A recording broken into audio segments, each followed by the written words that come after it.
I always love it when movies go out of their way to put fake films within their real films, because they always put big name actors in them as well for a fun cameo.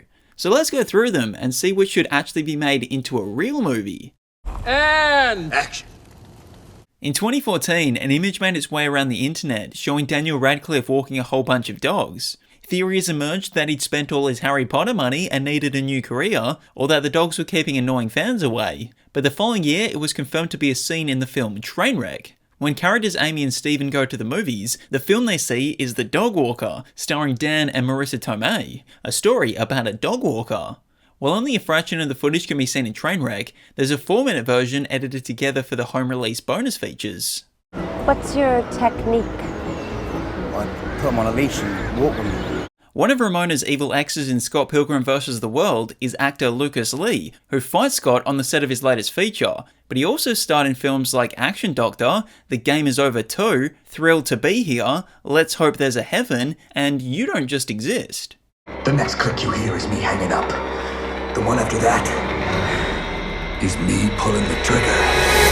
In a world where mankind has been replaced with womankind, Cameron Diaz rides a horse and goes, the Amazon Games quadrilogy. This is the fake movie seen in the Lake Bell written, directed and acted film, In a World. Believe it or not, this was actually the movie I watched that gave me the idea for this video, which is surprising because it's probably the least well-known film on the list. But I enjoyed it and was pleasantly surprised to see notable faces pop up throughout the film. Speaking of Cameron Diaz, 2006's The Holiday sees her character edit movie trailers. And one of the trailers she edits is for the fictional action romance film Deception, starring Lindsay Lohan and James Franco. Rebecca Green was just your average 20-year-old until the father she never knew left her something in his will she never expected. Now others are after Green, but Franco's character makes sure that doesn't happen. On top of this trailer, The Holiday also opens with Jack Black's character writing the music for another fictional film. While we don't get a good look at this movie, from what we do see, it seems like some kind of romance period piece. It finally looks like a hit. And that is why they pay you the big bucks.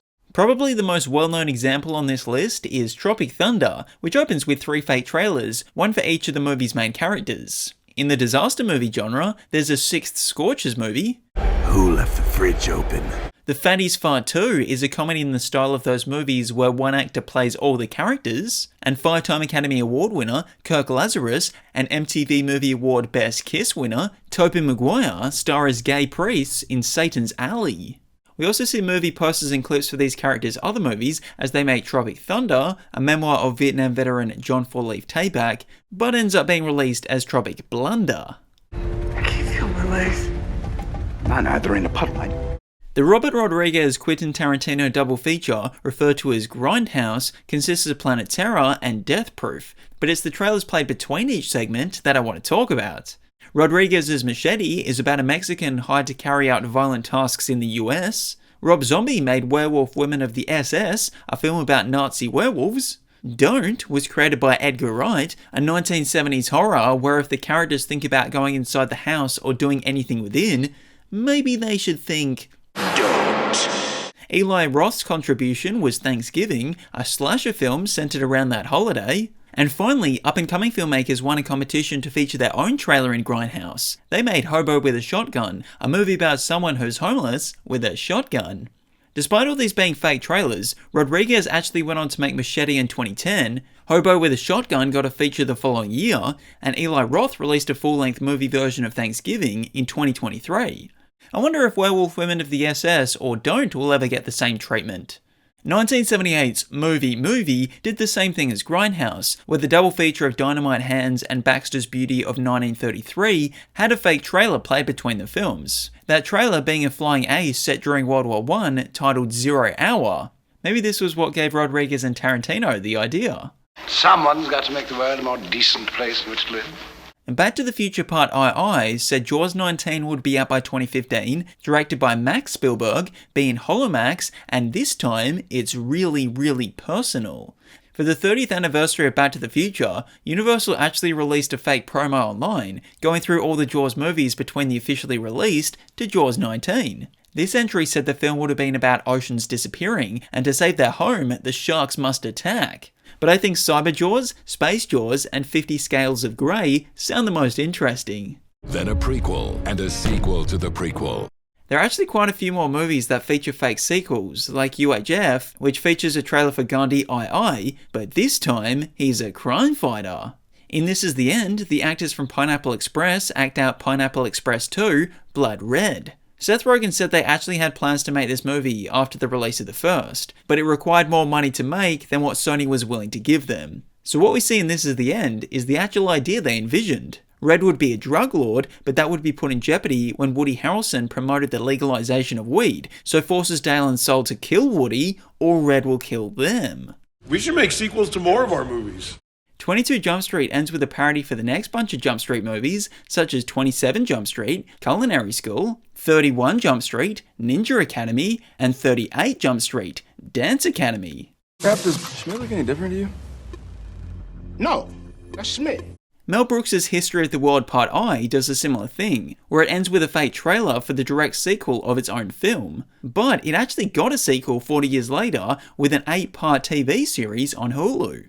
Jay and Silent Bob Strike Back sees the title characters go to the Miramax film lot where they interrupt a number of movies in production. Ben Affleck and Matt Damon reprise their roles for a Good Will Hunting sequel, but this time, it's hunting season. Scream 4 may have been released in 2011, but according to Jay and Bob Strike Back, they were filming it in 2001. And we also see production on Blunt Man and Chronic, aka Pop Culture the Movie. Lights, camera, action, Jay and Silent Bob. I was shocked when I learned this movie in Home Alone was actually fake. I think it's the fact that they made it black and white, assuming people would think it's an old movie before their time. But no, it's completely original and created for Home Alone. However, it is a parody. Angels with Filthy Souls is a spoof on 1938's Angels with Dirty Faces, a crime drama about two childhood friends where one grows up to be a gangster and the other a priest. Home Alone 2, Lost in New York, then gave us a sequel to Angels with Filthy Souls, Angels with Even Filthier Souls. And Home Sweet Home Alone showed the family watching a sci-fi remake of the franchise. I don't know why they're always trying to remake the classics. Never as good as the originals. In Clerks, a customer asks employee Randall for the film Happy Scrappy Hero Pup, and while she's waiting, he starts to list off a bunch of X-rated films to the person he's on the phone with. In Boogie Nights, adult film stars Reed and Dirk want to make more serious films, like an action feature titled Angels Live in My Town. And the adult film star in Maxine Minx, gets cast as the lead in a horror flick, The Puritan II. The Simpsons movie opens with a different movie, that being an Itchy and Scratchy movie. But I can't believe people would pay to see something you can get on TV for free. If you ask me, everybody in this theater is a giant sucker. Scream 2 opens in a cinema with characters watching a movie version of the first film, but within this universe, it's called Stab. Other Scream movies also have clips from Stab sequels, and the third Scream film actually centers around the making of Stab 3, Return to Woodsboro. Speaking of movies about making movies, there are a whole bunch of these. Big Fat Liar sees Frankie Muniz's character travel to Los Angeles to get back a school paper he wrote but was stolen by Marty Wolf, who intends on turning the idea into a feature film. Said feature film sees someone get bigger and bigger the more they lie. Once upon a time in Hollywood, there was an action movie called The 14 Fists of McCluskey, Spaghetti Western's Nebraska Jim, Kill Me Quick Ringo Said the Gringo, and Tanner, as well as Operazione Dynamite, which is an Italian movie inspired by James Bond. Like Once Upon a Time in Hollywood, Hail Caesar sees the characters making many motion pictures, but the title film, Hail Caesar, is a biblical tale that seems to be inspired by Ben-Hur and Lawrence of Arabia. Singing in the Rain sees 3 actors transition from silent films to audible films, so we see some of these actors' films along with the making of their talkie, The Dueling Cavalier, a terrible romance musical set in 1700s France. Sounds good and loud, huh? Speaking of silent movies in France, The Artist follows the journey of actors making movies, including A Russian Affair and Tears of Love. Teen Titans Go to the Movies is about Robin wanting his own movie because literally every other character is getting one, including Alfred the Movie, the ultimate grime fighter, Batmobile the movie, and Utility Belt the movie. You put things in it.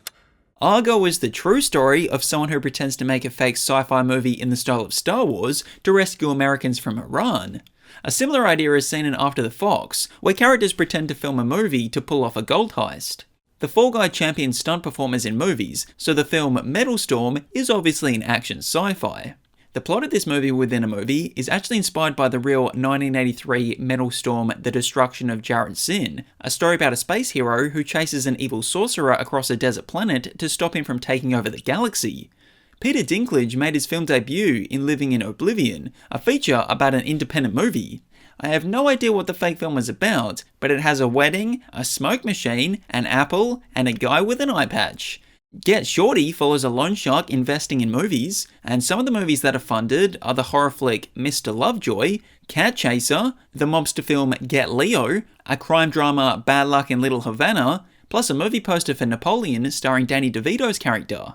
Chubby Rain is the fictional sci-fi action film that Bowfinger makes in Bowfinger, but it's without the lead actor Kit Ramsey knowing. Well, until they're forced to replace him with Kit's twin to finish the picture. Then at the end, we see Bowfinger's next feature, Fake Purse Ninjas. Another Steve Martin film where the plot centers around a movie within a movie is The Three Amigos. The fake motion picture within is a silent film with the same title, about three gunslingers who protect the innocent. However, a villager sees this and thinks it's real, requesting the actor's assistance in saving her town.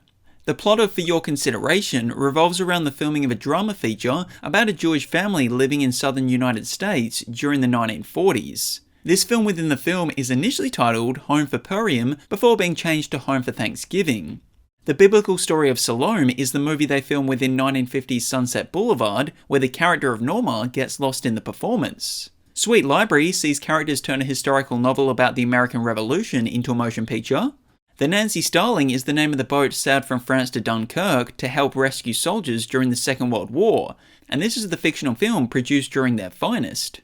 1993's Manatee centers around an independent filmmaker promoting his new movie, Mant, a low-budget sci-fi horror where a mad scientist becomes Ant-Man. This idea was inspired by those types of films from the 1950s. But there's another film within the film we see, that being The Shook Up Shopping Cart, a movie about an anthropomorphic shopping trolley. This time the inspiration came from comedies of the 1950s, 60s, and 70s. 1992's The Player is about a studio executive looking for movie pitches. It features 65 celebrity cameos, and some of those feature in Habeas Corpus, a movie about Julia Roberts' character being on death row, but saved by Bruce Willis' character. Last Action Hero sees a kid get sucked into the Jack Slater action film franchise. In the real world, Arnold Schwarzenegger is the actor who's been in films like Hamlet, but in the fictional world, he's Jack Slater, and Schwarzenegger's films star other stars like Sylvester Stallone in Terminator 2: Judgment Day. It's super meta. Wait, where are you going? I'll be back. Mr. Bean interrupts the showing of Carson Clay's thriller Playback Time to play his own movie, Mr. Bean's Holiday. 1983's Strange Brew has a scene featuring the sci-fi film Mutants of 2051 AD, which is essentially a home movie ripoff of Mad Max. In Notting Hill, Anna Scott is promoting her new movie Helix, a film where she plays an astronaut on a space mission described as Close Encounters meet Jean de Florette. Chicken Little ends with a movie version of the events of the film. Pee-wee's Big Adventure ends with audiences watching Pee-wee's Big Adventure at a drive-in theatre. Speaking of drive-in theatres, 1976's Drive-In takes place at one of those, where the movie playing on the screen is Disaster 76, a fake disaster movie inspired by films like The Towering Inferno and Jaws. The characters in Daddy's Home 2 watch a Liam Neeson Christmas action flick, Mistletoe. While we don't see any footage from the film, only audio, some graphic designer did Photoshop a billboard. You did it, Daddy! You killed them all! No, kids. We did it. We killed them all. Together. The Woody Allen directed, written, and acted film Zelig features a 1935 film based on the life of Allen's character, Leonard Zelig. Inglourious Basterds has the climax inside a cinema that's playing a Nazi propaganda film, Stolz der Nation, which translates to Nation's Pride. Theodore watches the scary Jungle Monster 4 in Alvin and the Chipmunks Chipwrecked. The 2014 iteration of Annie sees the characters attend the premiere of Moonquake Lake, starring Mila Kunis, Ashton Kutcher, and Rihanna, which is basically Twilight, but instead of vampires, they're fish people. The Entourage movie sees Vincent Chase direct an iteration of Dr. Jekyll and Mr. Hyde in a film titled Hyde, which goes on to be a box office hit and a Golden Globe winning feature. How to Lose Friends and Alienate People has a parody trailer where rising star actor Sophie Mays, aka Megan Fox, plays Mother Teresa, the making of a saint. 1988's Scrooged opens with a trailer from IBC's television Christmas lineup, which includes The Night the Reindeer Died, an action movie where Psycho sees Santa's workshop. Scary Movie gives us a trailer for a scarier movie rated for immature audiences titled Amistad 2. It's basically a parody of Titanic and the actual Steven Spielberg directed Amistad movie. The Purple Rose of Cairo is the fake film within The Purple Rose of Cairo, where Jeff Daniels' character steps out of that movie into the cinema to learn more about Cecilia, who's seen the film 5 times. Not everyone is amused by the romantic comedy Coming Up Daisy in Burn After Reading. Chris Rock's character in Top 5 is trying to transition from comedy to more serious acting roles, in particular Uprise, where he plays a Haitian Revolution figure. Coming Home in a Body Bag is a film based on the war in Vietnam, as seen in 1993's True Romance. The main character of All That Jazz directed a film titled The Stand-Up, about a stand-up comedian. In Jingle All the Way, everyone wants a Turbo Man action figure after seeing the superhero flick Turbo Man, the motion picture. Adam Sandler's character in Funny People is an actor who starred in a number of fictional features that all seem to have a similar comedic tone to Sandler's actual movies, like Redo. Well, you're the one that asked the wizard to make you young again. I didn't mean this young! 1985's Kiss of the Spider-Woman has the main character explain the plot of the fictional film Her Real Glory to his cellmate, for which the themes of said story mirror that of the actual film. Death Becomes Her has a scene where Goldie Hawn's character watches a movie where Meryl Streep's character strangled to death. The Charlie Kaufman film I'm Thinking of Ending Things has a scene where a cleaner is watching a fictional movie directed by Robert Zemeckis that sees a waitress get fired due to her boyfriend expressing his love for her too loudly. A fake silent film titled Palace Follies is seen in the real audible film titled Pearl.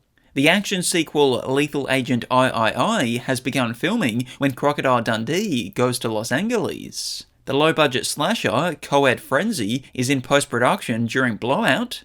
The crew from South Park Bigger, Longer and Uncut watched Terrace and Phillip, Asses of Fire, a crude musical that causes most of the audience to leave the cinema. There's also a movie poster outside that cinema for Mecha Streisand Takes New York, which is in reference to an early episode of the South Park show. Prior to all the weird stuff going down in The Exorcist, Chris stars in a film about student activism directed by her friend Burke. Broken City might be a crime film, but the film within this film, Kiss of Life, is a romance. In Idiocracy, the #1 movie in America is Us. Violets Are Blue is not a romance in My Dinner with Andre, instead it's about murders on a submarine. The Girl Who Stole the Eiffel Tower is a romance feature written by Richard and Gabrielle in Paris When It Sizzles. Ted 2 said Jonah Hill would be the next Superman.